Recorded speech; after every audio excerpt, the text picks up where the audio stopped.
Now, that's like a blackout where the power goes out. And in the Philippines, especially if you live in a province like I do, you have lots of brownouts. And brownouts can be kind of a pain in the butt because like it wrecks everything. I did recently buy a little thing at Shopee that I could plug in, and it gives me like 8 hours of power for like the internet. So that's something that is really good that I'm glad I got because if you have like a brownout, it's really terrible, and having that connection thing is really good. But it's difficult, it's difficult when you have like brownouts and stuff, and it's just a difficult way. And we had a brownout or something, and I think I have power now. I think I got the power now. I had to move into the shop because I couldn't get any connection from outside. I was, and that's another thing. Sometimes in the Philippines, the internet is not real good, and so it's difficult when your internet is not good. But we're here in the Philippines in my motorcycle shop. There's a KLX over here, and over here is a Honda CRF 300L, and I have my Husqvarna being maintenance right now, changing the spark plugs and doing the oil change and stuff. But I do a lot of riding. I'm a retired motorcycle racer in California, so I did a lot of motorcycle riding. And the Philippines is just has a lot of positive things to it, and it's enjoyable. One of the things I like about the Philippines is my bird, Bebop. She's really a cutie pie. Say hi. Say hi. You don't want to say hi. She's there's lots of good things, and then also the people in the Philippines, they like to party. There's always like barangay parties, and the people always have like karaoke parties, and my neighbors, they all like to party, they all like to drink, and I don't really drink, so it's kind of like hard to go to the party and not drink. So I don't usually go to their parties, but sometimes I'll give them some money or something like that, if they're partying, maybe for a birthday or something. But the people in the Philippines are really unlike the people, let's say, in America where I come from, because they're always working in California to like pay the mortgage for their houses and stuff. And in the Philippines, it's kind of like a more simple way of life. And so that's cool. It's more of like living in the matrix in the United States because life is so difficult. It's so expensive also to like pay all the bills and stuff, your cell phone, your car payment, your car insurance. There's just too many bills in America. But in the Philippines, it's kind of like you pay as you go. If you want, especially if you're a foreigner like me, you have to buy, let's say, a motorcycle or a car cash. You can't have like installments very easy unless you have co-signers, and that's real difficult. So life in the Philippines, you buy things if you're a foreigner and you own them, and then you don't have to worry about it. But in America, everyone likes to charge and have lots of debt, lots of credit cards, and lots of expenses. So life is kind of more difficult when you have a lot of bills. But in the Philippines, you just pay as you go. So it's kind of cool. But Filipinos definitely live a different life than, let's say, in America or probably Europe, because life is just more simple. And some people don't like it.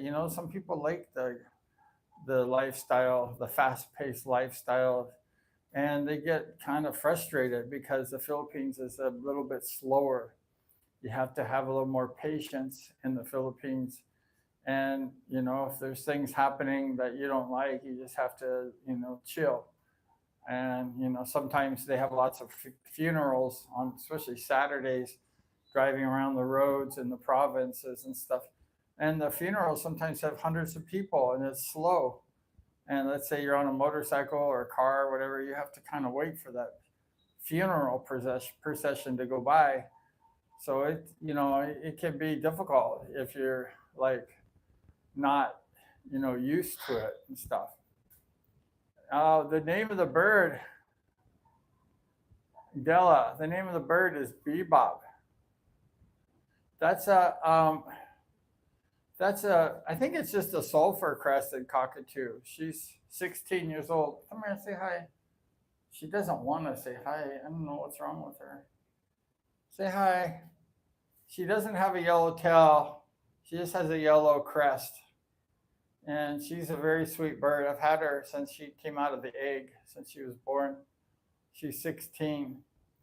And Bebop is actually not a parrot. She's a cockatoo is kind of like it's like a parrot really, but it's not a parrot. And she's cockatoo. And she can talk. She can say party party. And yeah, this bird was cool. I bought her from a breeder. This guy, he had one egg, and party party. Got to get her. If you play a lot of like Philippine disco music, she will dance for you. She was like, "Oh yeah, party party." Yeah, she's a nice bird. Thank you so much for that, Raja. And yeah, she's really nice. And she was cheaper than like Super Meister. Uh, she was cheaper than, let's say, a pet store, because I knew this breeder, and I asked him. I said, like, because these birds are expensive. They're like more than $1,000 or so. And I asked this breeder. He was kind of a friend of mine at the time. And I said, how much for this bird? And he said, like, only like 7,000 pesos, which is like $150. And I said, oh, because it's not $1,000. That's not like 50,000, 55,000 pesos. It's only 7,000. So I said, oh, I will buy that bird. And the birds, they cost a lot of money if you go buy the birds in the store. And I only paid like 7K for her. That was 16 years ago. But the breeder had another bird, and he wanted to sell me, let's say, the second bird like this, and he wanted to sell it to me for only like 7,000 pesos, or $150 roughly, which is cheap, because like I say, they're $1,000 or like 55,000 pesos. So 7,000 is fairly cheap. But I told him I didn't want the other bird because these birds, if let's say there's two of them, they become like a pair, and they start not liking humans, because they like the pair. If you have two birds, they're not going to want to talk to me. They're going to want to talk to each other. So they disconnect from the humans. So when the guy said, I have another bird for sale for only 7,000 pesos or $150, I said, I don't really want that, because I want the bird to connect with me, not with another bird. Because if that happens, the bird doesn't want to talk to me no more, because it has a companion. And I want the bird to have me as a companion, not another bird. So I didn't buy the bird. But yeah, $150 is a steal. And it was a great price. And I've gone to some breeders and stuff, some pet stores and stuff, and the birds that they sell, like the cockatoos, are kind of beat up, and they've been abused, and they have bad behavior. And a friend of mine here asked if it bites. It doesn't really bite. It's fairly tame, and it doesn't bite me, because I'm the owner. I feed this bird. It better not bite me. Hi, you're not gonna bite me, are you? Bite me. Come on, bite me. She's not gonna bite me. But yeah, so she's a very sweet bird, and it was a great price. And she doesn't really bite. Sometimes if she sees somebody new, she might like bite them, but she doesn't bite too hard. And if she bites them, I discipline her. And she has the brain of like a 3-year-old child. And these birds are like the smartest birds in the bird species. Of all the birds in the whole world, this bird is the smartest one. And she has a really good brain, like a 3-year-old child. So she knows like what's right and what's wrong and stuff. So she kind of behaves. Uh, the bird is just like a child, really. You ask me, Supermeister, if the bird is like hard to raise, and not really. You just have to like what you have to do is with the bird, you have to stay consistent because these birds they like to be on a schedule. They like to know what time it is to get up. They like to know what time it is to eat. Is that funny? Is it funny? They want to know what time it is to eat dinner, and they want to know what time it is to go to bed. And I have a schedule every day, and I stay on the schedule. And sometimes in my life, I haven't really had the schedule, and the bird kind of doesn't like that. It likes to know like what time of day, what they're gonna do. She's gonna go in her cage in the morning. She's gonna be with me at night before bedtime. She's gonna have dinner with me. So we have like a set routine, and so she loves it. Like she's cool. But when I don't do that set routine, she doesn't like it. She likes to have everything like where she knows what's happening. It's predictable. But if you have a bird like that, it's good. The thing with these birds, the cockatoos, if you've had a cockatoo or if you know people that own these, they're very like they want to be part of your family. Like they want to be the center of your family, the world, and that's difficult. It's difficult for to have an animal that needs so much attention. So I don't have any children right now, so I can give her lots of attention. She's like my child, and she demands a lot of attention. And if you don't give these birds attention, or if you lock them up in their cage all day, they get very depressed. They get very unhappy. And these are beautiful birds, and they're really sweet birds. But you have to kind of give them your time and attention and love. You have to always love them. Come here, let's see if I can love her. She's not probably ready for it right now. I want to love you. I want to love you. Come here, let me love you. Let me love you. She's a sweetheart. She's sweet. But sometimes she's in the mood. She's like a cat. Sometimes she's in the mood for like petting and stuff. And then sometimes she's not in the mood to be touched.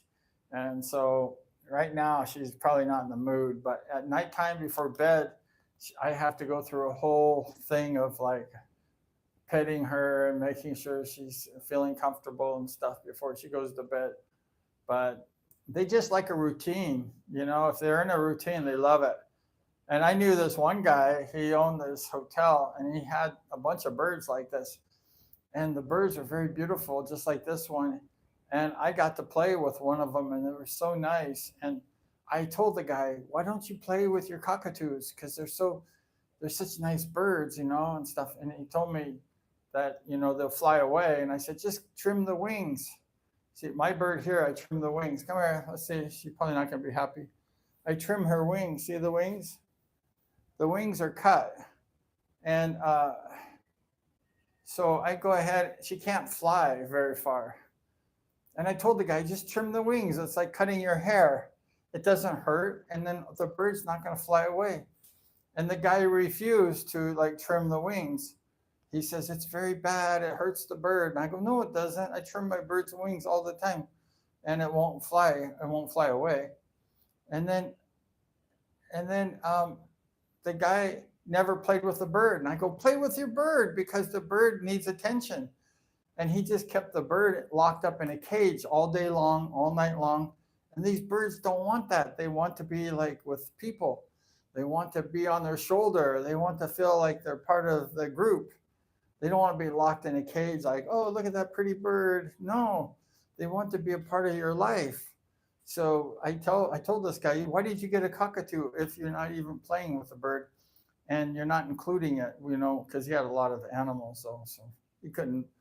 Anyways, to make a long story short, I asked the guy later on how his cockatoo is doing, and he said it flew away. I said, what? He said the trainer, this is a Philippine worker, he left the cage open when he was cleaning the cage, and the bird like took off. And I said, you should have trimmed the wings, and the bird would like just be on the floor. So he lost his cockatoo. He's somewhere in space flying around. But my bird loves being with me, and she's not gonna fly away. But she did fly, before I trimmed her wings years ago. So they will fly away.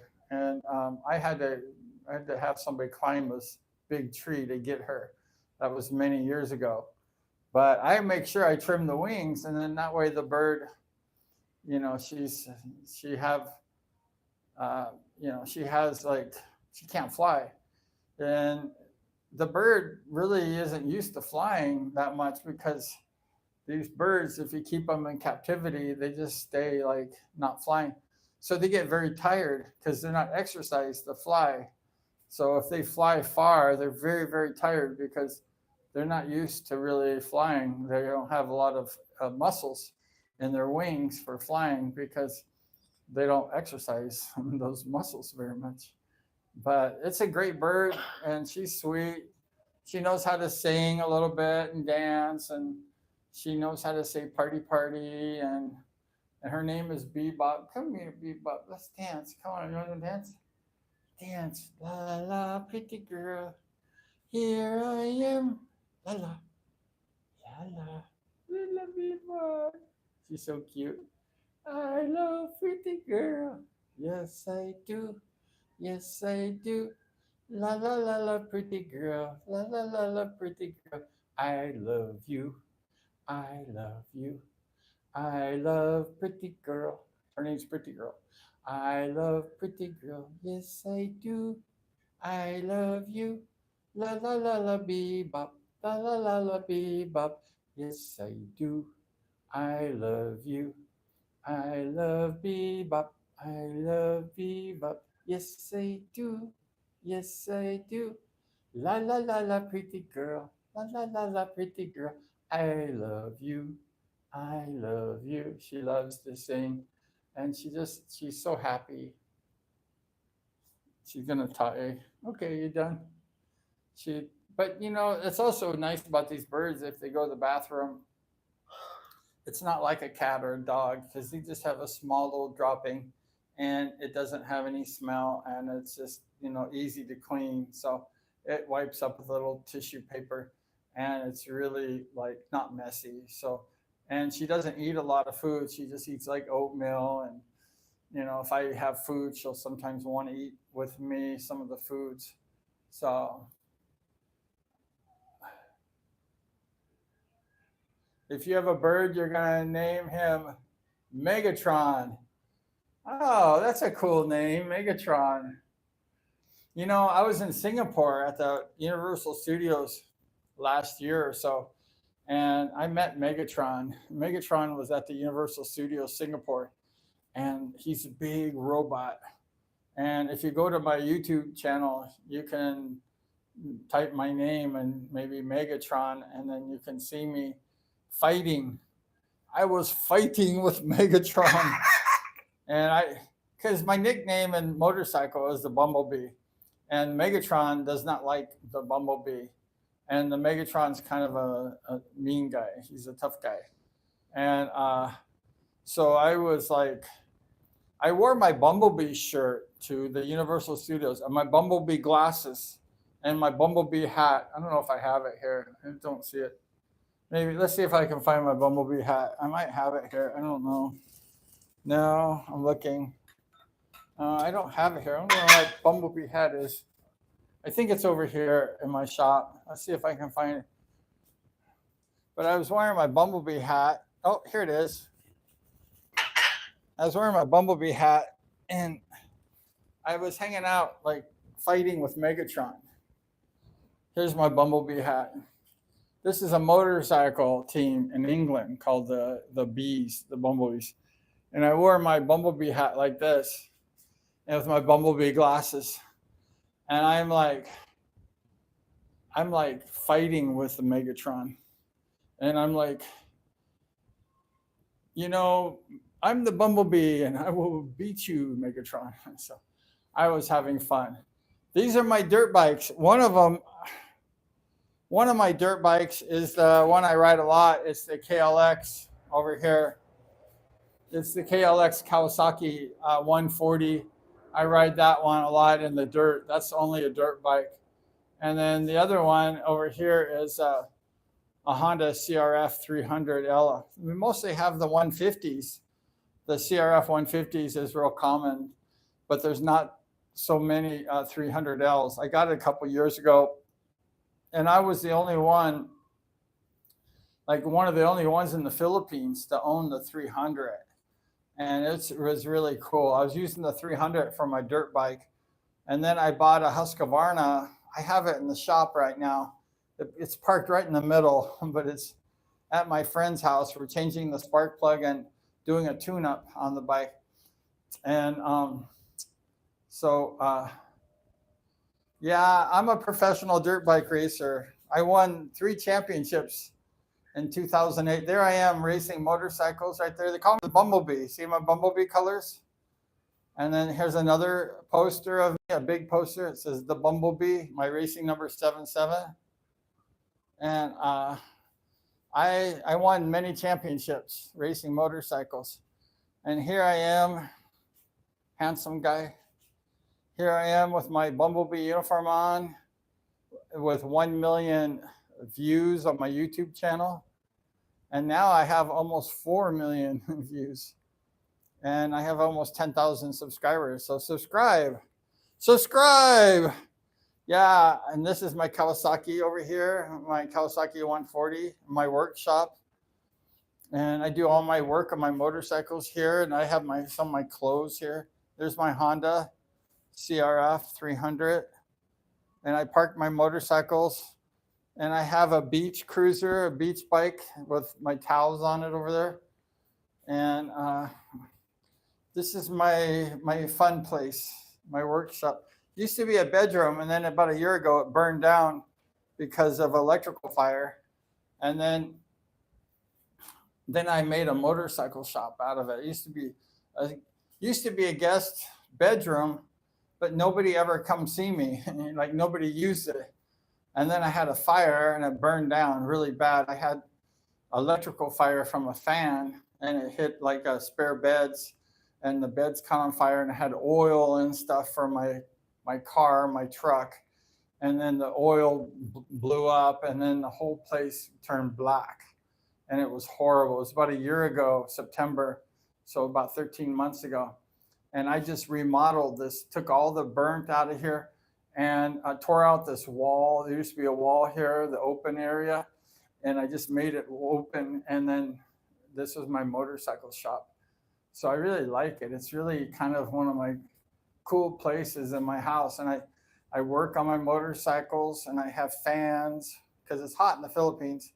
I have fans on the wall, and I have fans on the ground.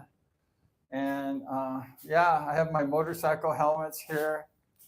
Here's my motorcycle helmets. I have 3 or 4 motorcycle helmets, my boots, and then I have scarves. And here's my Bumblebee uniform right here, my racing uniform. Oh, it's very heavy. Let me pull it out. This is my racing uniform, the one that you see in the pictures. And this is my uniform. It's I wear it when I go to America racing. And this is my uniform. So my number 77 and my Bumblebee. All the kids used to always want to like touch the stripes. They're always like, "Can I touch your Bumblebee stripes? I want to touch the Bumblebee." I was really popular, and the families really liked me, and the kids and the parents, they're all cheering for me before. And I wasn't the best racer in the world. I mean, I was good, but I raced in the middle class. It's called the support class, and I was the top rider in the support class. And then they have the top pro. And uh, when I was 17 years old, I was a very good racer in the top pro. But as I got older, I I had to bump down to be a top racer because the kids are so fast. The kids are so fast. They're so good. But I like to win. I don't like to lose. So when I race motorcycles, thank you very much, Supermeister. God bless you too, man. And I didn't like to lose, and I hate to lose, and I like to win. So I told them to drop me down to the next level so I could win. And the middle class, the support is the middle class. And I won 3 championships in 2008, and then I retired. And then I kind of came to the Philippines in 2010. But I like to win. I won a lot, not every race, but I won a lot. And because I won a lot, people liked me. And so I did a lot of autographs and I was very successful and stuff. And then a lot of the racers, let's say, that were better than me, but they didn't have much attention, they were jealous of me because some of these guys, they say, like, I'm better than you, and they were better than me. I mean, I wasn't the best in the world, but I was pretty good. But I dropped myself down a class so I could be the best. And so I always had success.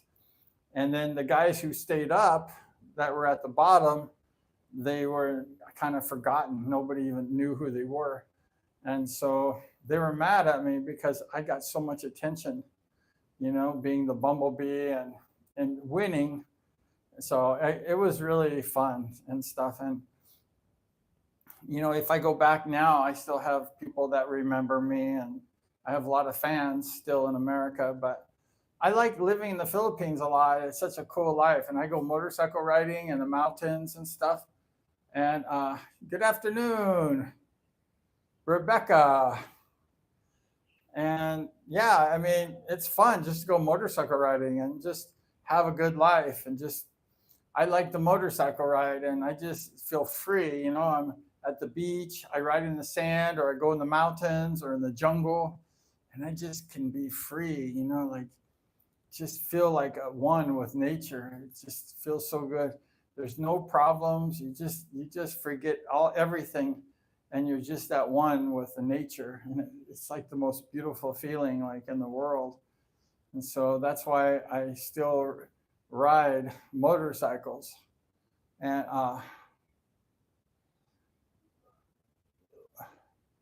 if I want to buy a motorcycle, what about what should I buy? It kind of depends, really, what you do. Like, I mean, if you want a street bike, if you live in the city, if you live in a big city or the province, I live in an area with lots of dogs, and one of the things that scares me is riding a small scooter, like with the small wheels, in the area that I live in, because there's so many dogs that go out in the street. And if a dog goes out in the street and you're on a small scooter, you're going to hit it and then you're going to crash. Me too, I will crash.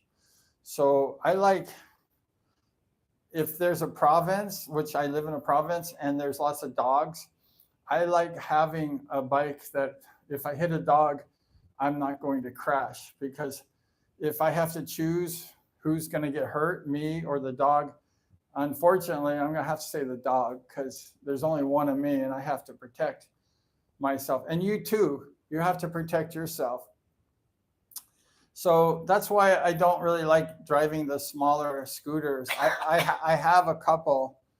I have 2 scooters, but I don't really drive them too much. I just use them for parking and stuff and going to the marketplace and stuff like that. But like my Honda, the 300, all my bikes have the 21-inch front tire. They have the 21-inch front tire. There's the tire, it's very big, and it has a high ground clearance. This one has a very high, like 14 inches, and it has the 18-inch rear tire. So that's what you want. If a dog comes in front of you and hits you, the dog will go underneath your motorcycle and out the back end, and you won't crash. And same's true with this Kawasaki. It has the same 21-inch, has the high ground clearance, and it has the 18-inch knobby tires. So I'm very safe with that bike too. And my bike that's missing, my Husqvarna, it has the same. So I like riding a motorcycle, so I have safety, number one. Because I've seen a lot of guys, Filipino guys mostly, they crash with dogs hitting them and stuff, and they get hurt really bad. So I would be careful about getting a motorcycle with less than a 21-inch front tire, and make sure that the ground clearance is high. Because if you hit a dog, if you live in an area with dogs like I do, the dog will go underneath. And one time when I was riding in a country area, and I was going like 90 kilometers an hour, I was hauling butt, and it's a straightaway, and there's nobody around, and there's no dogs or nothing, and I'm going, and I had like a girlfriend on the back of the motorcycle, and we're driving down this long country road. There's nobody around, no dogs, nothing, but there was like a hill, and I'm driving with, it was actually my other motorcycle. It was an XR 200 with the same setup as my Honda.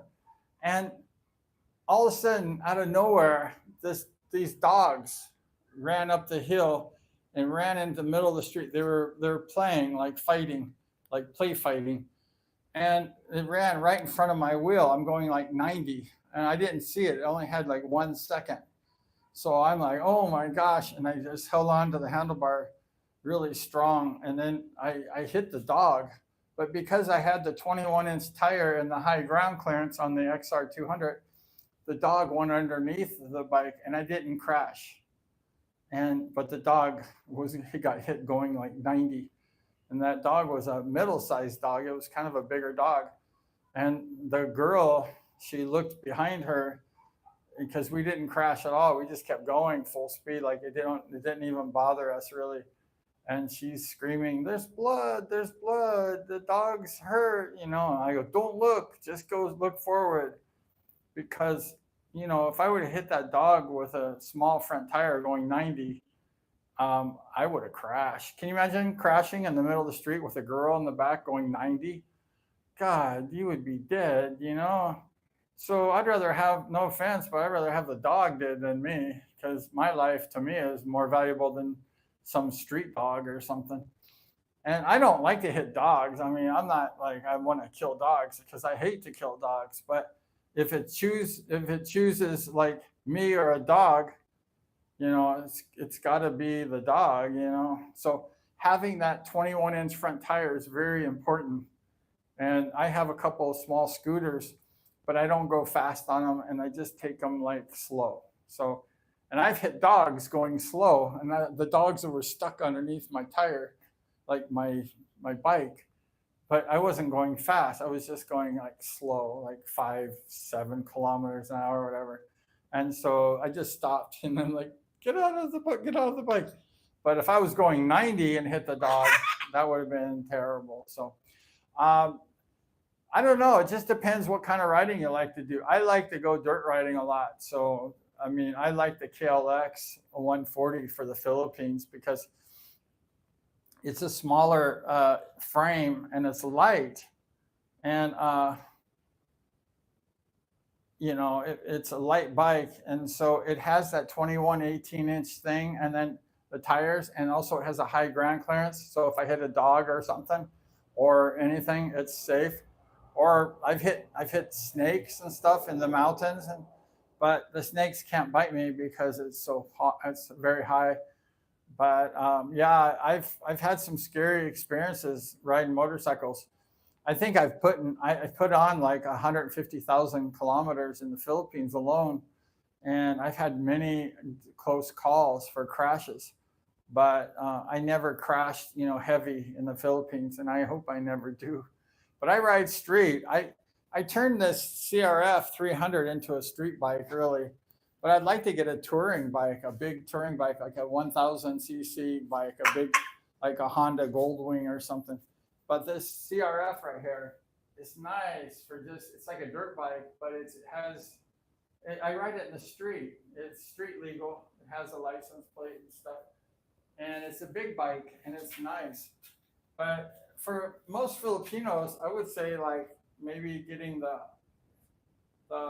KLX 140 or maybe the Honda CRF 150 is popular bike. KLX, the Kawasaki has like a KLX 150, and that's nice too for Filipinos. But anyways, Christy says, what's better, a quad or a dirt bike? Well, I like dirt bikes myself. I've ridden quads, but it depends because quads, I think the ones that have 4 tires and stuff. My friends ride quads in America, and they enjoy the quads. But I like the dirt bike better, but they're more dangerous too. But I have a lot of years of experience. I'm a professional rider, so I have an advantage. So a lot of young riders,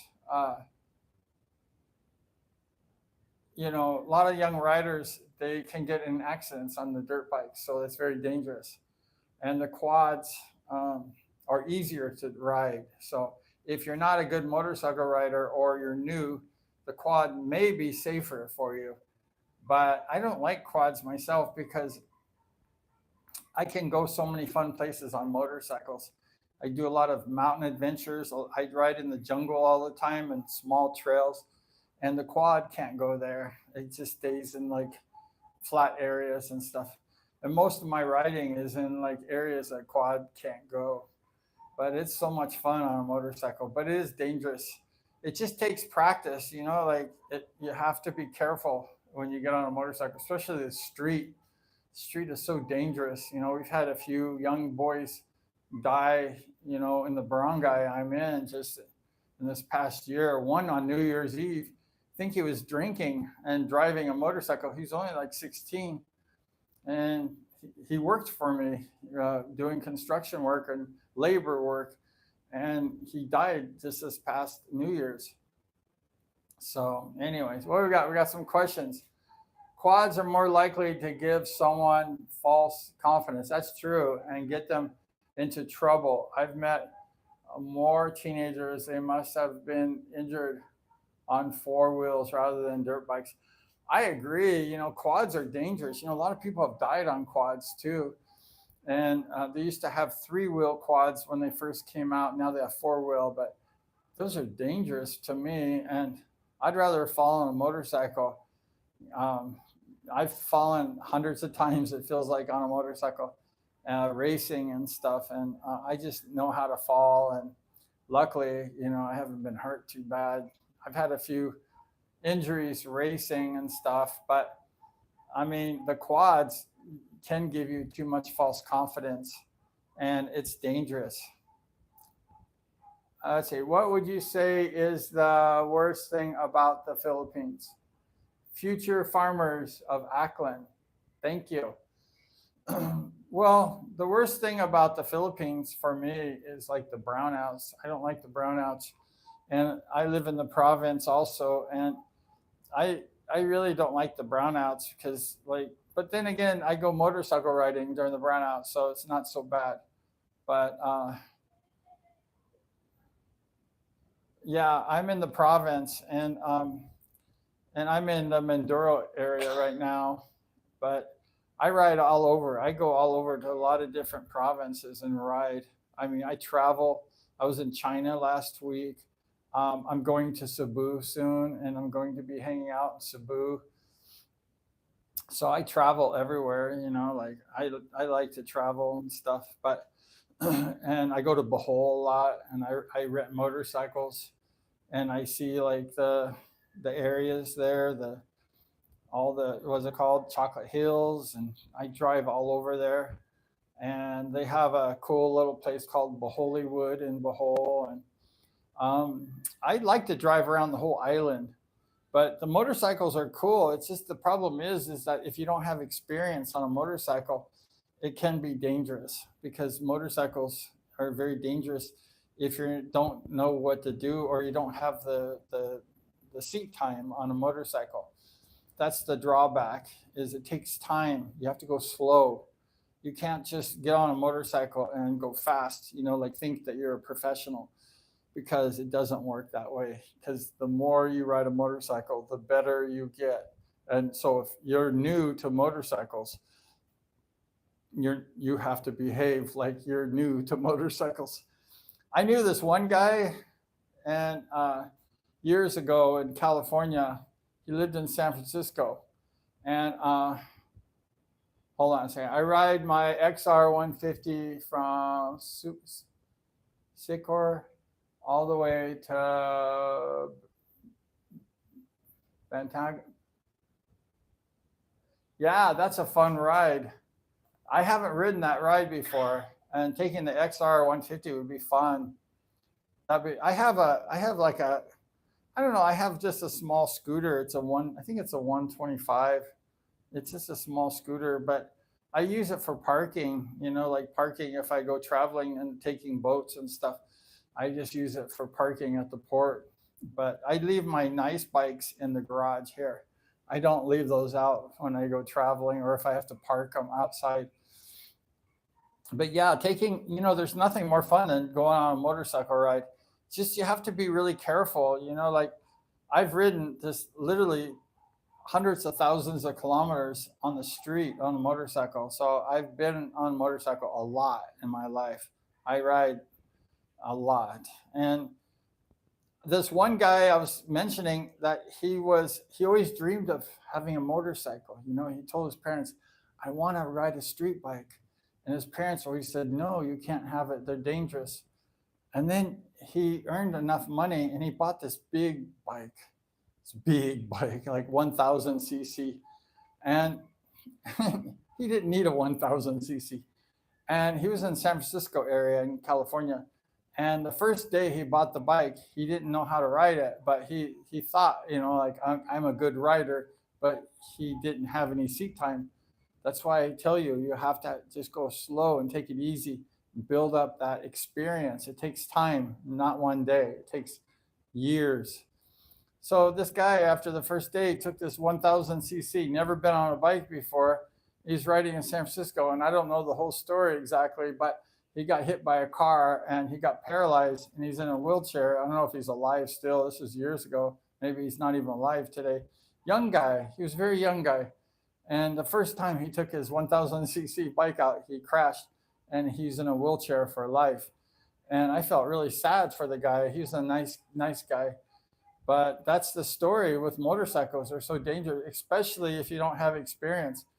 I'm not perfect, and maybe one day I'll get in a bad accident, but my racing experience and my seat time has saved me from a lot of crashes.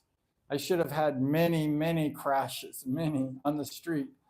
But thank God I have experience, and I use that experience on spur of the moment, bad situations, and they save my life. So that's why I say the more time you have on a motorcycle, the better.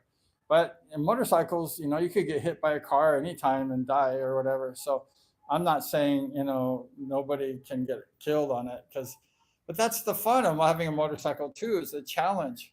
You have to be alert on a motorcycle. You have to be awake. You can't be sleeping. You can't be like thinking about something else. You have to focus. And I focus very strong when I'm on a motorcycle.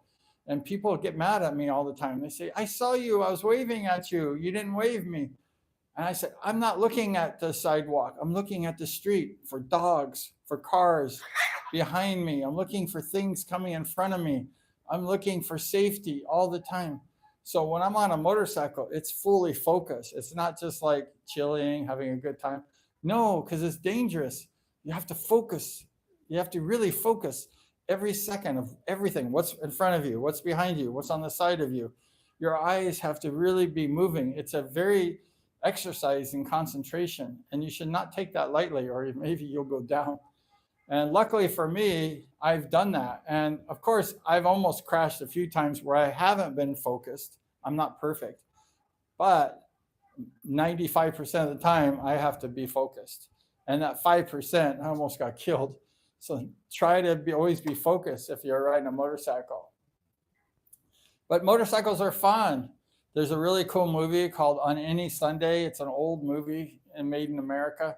And I always think of that movie when I'm by myself and just the wind hitting me and just doing wheelies in the middle of the jungle and just enjoying, like the feeling of being alive and enjoying my life and forgetting all any stresses, just enjoying life and knowing life is fabulous and wonderful and thanking God that you're alive now and hopefully you can have another day of life and it's just the most wonderful feeling in the whole world. So that's what motorcycle riding does for me and it makes me happy. I forget anything bad. I just think of like happy things.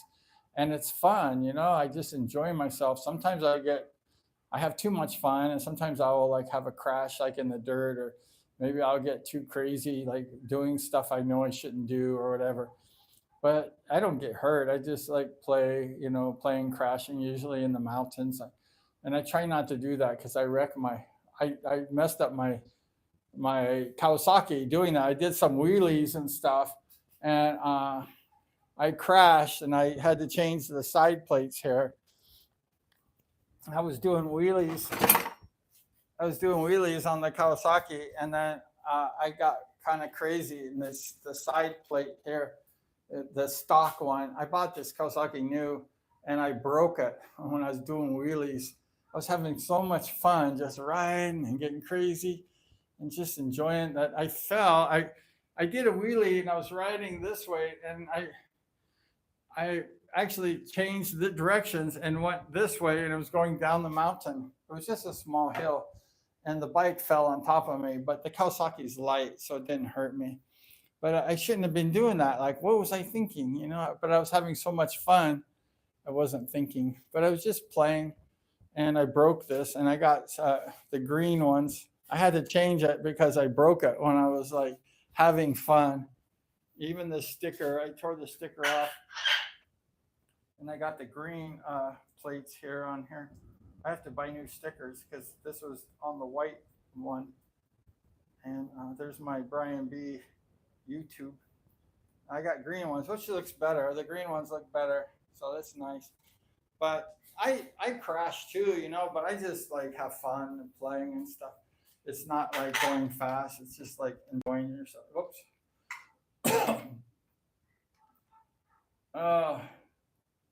My experience on the KLR 650 owned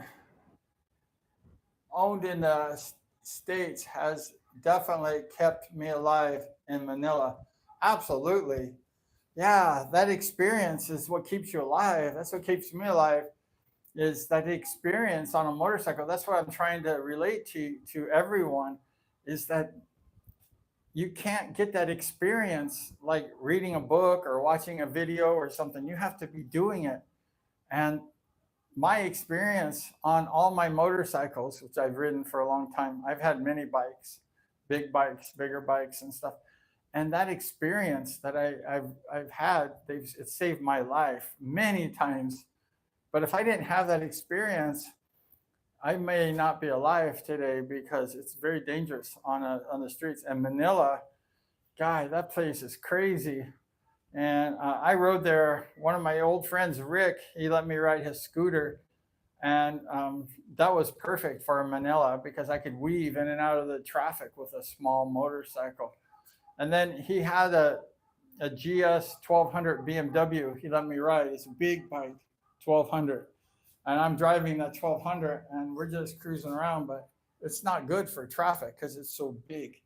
But it was fun and it was fast. But Manila is so slow, like the streets, you can't really open it up because there's so much people and traffic and stuff.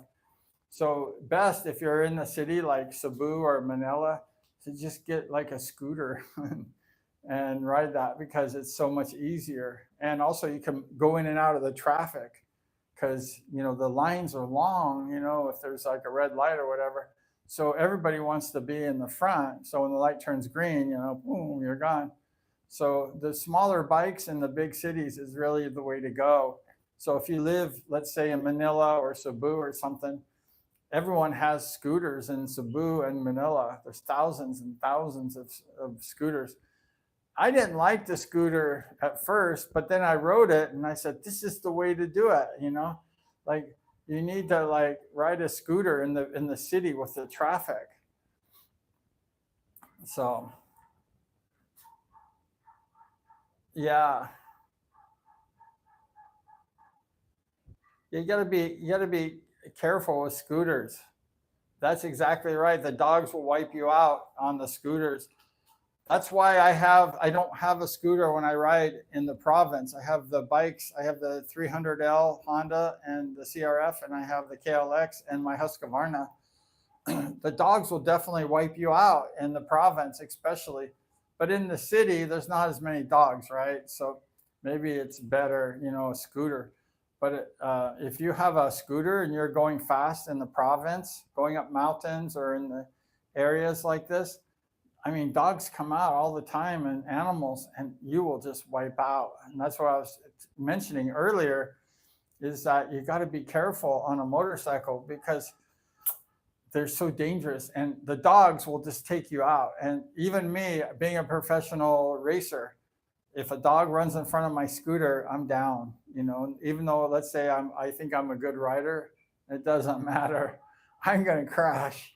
So if you're in the province area, think about getting a bike with, like I said, the 21-inch front tire, a little bit higher ground clearance from the engine to the road, and the 18-inch back tire is cool.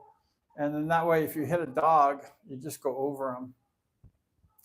Nothing worse is hitting a dog. And I've known lots of guys hitting dogs and crashing on scooters, and they're all bloodied up, and it's terrible, and they're hurting very bad. And kids too. I know lots of grown-ups and younger boys that got in some serious crashes on scooters in the province with dogs. So that's one of the things that I really, I hate is that the thought of crashing because of a dog. That's like my worst nightmare.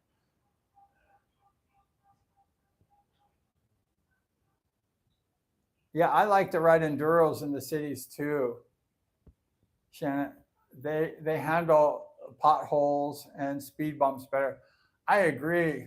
My that's why I bought my enduro right here. I bought my Honda CRF 300L. I ride that and I hit potholes and stuff, and it's no problem. Sometimes I hit bad roads and stuff, and no problems.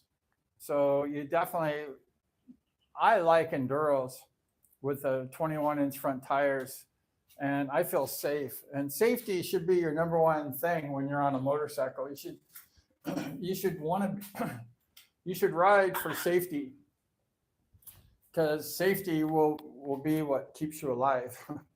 and and that's why I only ride fast my enduro. I don't ride scooters fast because it's too dangerous. And I know they make these scooters in the Philippines that are really fast. They're expensive too. They're like, I don't know, they're like 300 cc's. And then they have a small front tire. And I'm like, who the hell would want to ride one of these things going like 80, 90 kilometers an hour with a tiny front tire? And you hit a dog, I mean, you're gone, you'll probably die.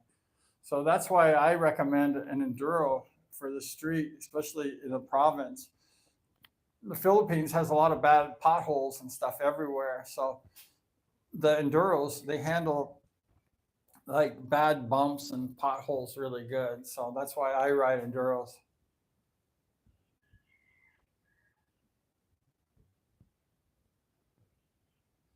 Yeah, I still have investments all over the Philippines and stuff. And yeah, hi Chad. Yeah, everything's great. I'm selling one of my villas, so I I have two, and I'm trying to get rid of one, and because I don't need two, and so I got a guy that wanted to buy one of my villas, and then he today he said, well, he doesn't know if he's going to buy it or not, so we'll see. But yeah, I the plan was is just to have one villa house and then to sell and then just to travel all over. I've been traveling all over anyways, and I got some trips planned to Cebu soon, and then I was in Macau, China last week, having fun and stuff. And so I like to travel and stuff, but I just like that was my plan is to just liquidate and enjoy my life, and I'm doing that. Maybe if I sell one of my houses, I'll buy. They have this motorcycle. It's a big bike. It's called the Suzuki V-Strom 1050. It's a big bike, and it has the 21-inch front tire, and it's a big bike. It's for touring. It's 1,050 cc's. It's a big bike. It's expensive, and I want to buy a brand new one. And if I sell one of my villas, and then I can travel, and I can be safe, because especially if you're on a big bike, like 1,000 cc bike, and you're going, those things are fast. They have over 100 horsepower, and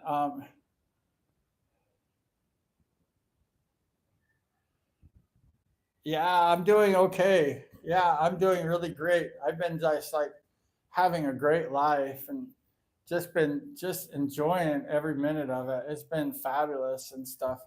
I've been working on my house a lot and fixing everything up. I have my house looking beautiful, and I just really, have a great time stuff. And then I'm doing a lot of blogging and just traveling, and so I'm doing a lot of motorcycle riding. So it's really fun. I'm having a great time. It's good to see you, Chad. Very good to see you. But yeah, so I'm thinking about getting 1,050 cc V-Strom, Suzuki V-Strom. I've never had a Suzuki before, but they have that big 21-inch front tire on that big bike, and I thought that would be really good to have. Now the V-Strom isn't the like most popular bike, like everyone's like, oh, I want a V-Strom. It's not true. Everyone likes the African Twin Honda, but I think it has the smaller front tire and a smaller ground clearance. So I don't like that. I mean, the electronics on the Honda are amazing. I mean, Honda has the best electronics, but I want to double check because I don't think they have a 21-inch front tire on that bike. And that's one of my requirements for safety, because if I'm going fast in the province area, I don't want to hit a dog and crash. So I want to make sure that I have a high ground clearance and I have a big front tire, so that if I happen to hit a dog like running on the street, I stay up, because who wants to go down on the street? Like that's not good. But and that's one of the reasons why I always, when I go fast on the street, I always want to make sure I have the 21-inch tire. Got a fly flying around me. Now get out of here. But yeah, but I'm having a good time and everything is going great.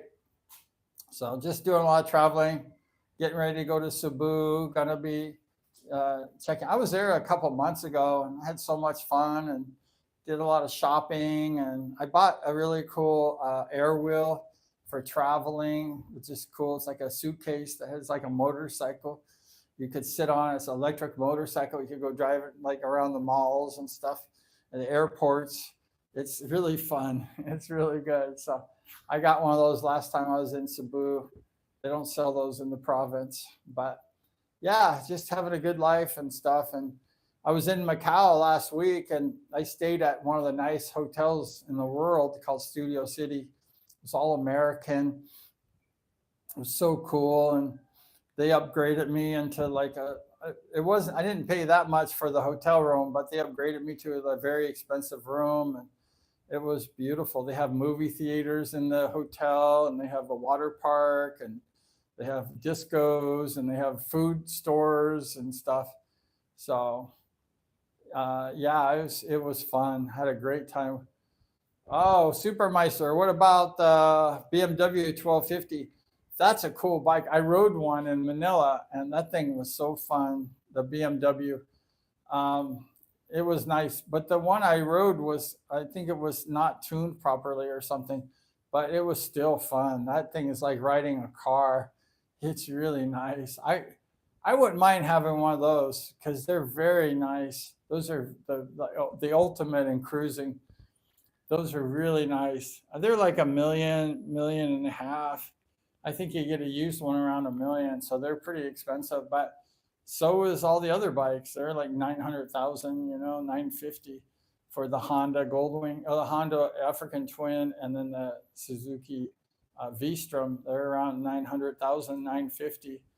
But the BMWs are really super nice. I mean, they're the kings of the road. And I rode that. I felt like I was in a car. I didn't even feel like I was on a motorcycle. It was like, it had music and everything. And it was just like, I was in Manila riding my friend's BMW. And I'm like, this is not a motorcycle. This is a car. But it was fun. I loved it. So I would definitely recommend one of those if you could afford it, because they're a nice ride, especially for touring and travel. I wouldn't recommend it for like maybe the cities, for like Manila and Cebu. That's too big.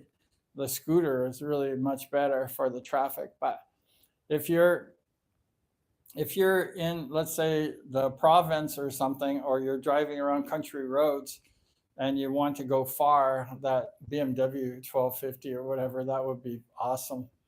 It was so nice. But like I say, I mean, it's a nice BMW makes a beautiful big bike, and they just feel like a car. It was really fun though. It was just comfortable. Felt just because I ride the enduro, I ride that CRF behind me, the red one, and it's not comfortable. Like I feel every bump on my butt, and it's like it's painful on that CRF. It's an enduro, and enduros aren't supposed to really be comfortable like the big bikes, but they take a lot of abuse, and you can ride real in the dirt and stuff, and the bumps and stuff. So the enduros have its advantage also. They're not bad bikes, but for comfort, let's say you want to ride like an old man and just chill, the BMW is very nice, but it's expensive. I've seen a lot of them lately. A lot of people have been driving those things around the streets, and even saw four of them in the back of a pickup truck yesterday. So people in the Philippines, especially foreigners, they love driving those BMWs. They're very nice. But I don't know. I have fun on anything really. So I can ride anything on two wheels, from like a mini bike to the biggest motorcycle made. I've ridden everything, and they're all fun really. A motorcycle is a motorcycle. So, anyways, any more questions? We're in my motorcycle shop here with some of my racing posters, and they called me the Bumblebee. And I had a lot of races on speedway, flat track, and I've had a couple good rides in my day. I won 3 championships in my class, and then I retired and came to the Philippines. So it's been fun, and I still have a lot of friends in America, and I just, I love the sport that I did. But I'm getting a little older for my sport, because you get injured really bad racing motorcycles. So I don't like to get injured. I had a bad crash my last race on the circuit. I broke my collarbone. I don't know if you can see it right here. I broke my collarbone, and I had a really horrible crash, and I broke all my ribs and stuff. And I just said, I think I should just stop now. But I've gone back a couple times and raced and had a little bit of success, but not as much as before. So, because I'm out of shape, I'm here in the Philippines, I'm enjoying the beaches, and I'm just like having a great life. So I'm not really in race shape anymore. Plus, I'm getting older every year, right? I get older. So I'm just having a good time now. But I was going to go back racing this year, but I ended up traveling. I was traveling all over Asia and stuff. So I was having too much fun traveling around. I didn't get back to America. So I look tough. I am tough. You should see me when I race. I do a lot of boxing now. I do a lot of fighting. I train, and I like self-defense. I never hurt nobody, but if somebody tries attacking me, I try to hold my own. I do a lot of training, a lot of exercises. On a motorcycle, I hate to lose. I'm very tough when it comes to racing. I have a very bad attitude when it comes to losing. I hate to lose, and I have a bad, that's my weakness really, is that I get very angry when I lose racing motorcycles, and I'm very tough, and I'm a fighter. I'm a fighter in life. And I've had a lot of experiences in my life that have made me tough, you know. I've had to fight and stuff. And so that always makes you strong if you have adversity in your life and you have people going against you sometimes and things happening that, you know, that are difficult, and it makes you strong. Just like the Philippines, it makes them strong, and earthquakes and typhoons and stuff, they become strong. Whereas people, let's say in America, they're very weak and they don't know how to handle, let's say, a disaster. They freak out and they contact the government and they're like, help us, we don't know what to do. And they believe the government owes them help. But in the Philippines, the people are tough and they take care of themselves. You know, they don't sit there and write the president and say, help me, president. The neighbors all join together and they fix the house and they fix the fallen down trees. They cut the trees down after the typhoon and they clean the roads, and the Filipinos work together as a team and help each other and fix, you know, like as a group. And they don't rely on, let's say, the government and other people like that. They do it themselves because they're tough. And that's the way you have to be in life. You have to be tough and you have to be strong. And I was very tough as a motorcycle racer. I hate to lose. And that's one of the things, even when I was young and I was really good, I was like a world-class racer when I was a teenager. I hated to lose. You know, if I lost to a 7-time United States champion, I was angry. I was mad. These are really good racers, by the way. I remember racing against the really top United States champion when I was like 17 years old. And he was racing on my track that I did well on. And he beat me just by a little bit, but I couldn't pass the guy. And I was so mad at myself. I'm like, this is a 7-time United States Speedway champion. But I didn't care. I thought, if I'm out there racing, I'm the best. You know, I got to beat this guy. So I was very tough when it comes to motorcycle racing. And I had, you know, a few good rides against future world champions and beat them and got beat too. So I have some competition when I was younger. And even when I was older, when I was racing, I hated to lose. I was so angry. Every race I wanted to win. And sometimes I had a really good streak of winning the main events. And people start booing me because I'm winning so much. And I did not like to be booed because I was a popular rider and I hated to be booed. And I started to lose a little bit on purpose just because I hated people didn't like me. But most of the time when I didn't win, though, I was so mad. I was so mad. I got so, like that's a problem I have. I'm so tough. And I want to win. I don't go out there to play around. I don't go out there to like wave at people like, hi, hi. I go out there to like win. You know, that's all there is. And when I don't win, I get mad. And I have a big fan club in America before, and they want my autographs and pictures and stuff after the races. And when I didn't win, I was so angry and so mad. I just packed all my stuff up and I went home and watched TV and fell asleep. I was just like sizzling mad. And then the next week, the fans would come up to me like, I come to see you and you were gone after the races and stuff. And I was like, I'm sorry. I was angry at myself for losing. So yeah, I have a tough side to me. And, you know, I do, you know, I have a lot of experiences in my life of things. And I just have to, you have to in life, be strong, you have to be tough. And, but sometimes with my racing, it kind of bothered me because I didn't accept losing at all. I didn't accept it. And of course, you're going to lose. Everyone, I won a lot too, by the way, but I lost too. And when I lost, I was very down on myself. But life is good. I try to mellow out now, I try to chill, but I take good care of myself. I don't drink, I don't smoke, I don't do drugs. um, I just I just play with my bird, and there you are. Hi. So just take care of, just take care of yourself. That's the best thing in life.